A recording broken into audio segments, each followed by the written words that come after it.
نحمد و صلی علی رسول الکریم اما بعد بسم اللہ الرحمن الرحیم۔ بھائی محمد طلحہ صاحب پوچھتے ہیں، کہتے ہیں کہ آیا کہ نفلی صدقہ کن لوگوں کو دینا جائز ہے اور کن لوگوں کو دینا جائز نہیں ہے۔ دیکھیں بات یہ ہے کہ ذرا سمجھ رہے ہیں، صدقہ کی دو قسمیں ہیں، ایک صدقہ ہوتا ہے واجبہ، دوسرا صدقہ ہوتا ہے نافلہ، یعنی واجب صدقہ اور اسی طرح نفلی صدقہ۔ جو واجب صدقہ ہے جیسے زکوٰۃ ہے، صدقۃ الفطر ہے، اسی طرح قسم کا کفارہ ہے،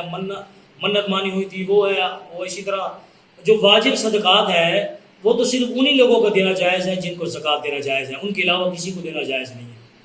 اور جو نفلی صدقہ ہوتا ہے، نفلی صدقہ جیسے ہم کہتے ہیں بھی صدقہ نکالو، بیماری کا صدقہ نکالو، ہاں جی، اور اللہ تعالیٰ نے آپ کو جو ہے ایکسیڈنٹ سے بچا لیا ہے، بڑے حادثے سے بچ گئے، اس کا صدقہ نکالو۔ اور اسی طرح آپ ویسے ہی روزمرہ آپ کی عادت ہے صدقہ دینے کی، یہ نفلی صدقہ شمار ہوتا ہے۔ تو ایسا صدقہ یعنی نفلی صدقہ آپ کہیں بھی دے سکتے ہیں،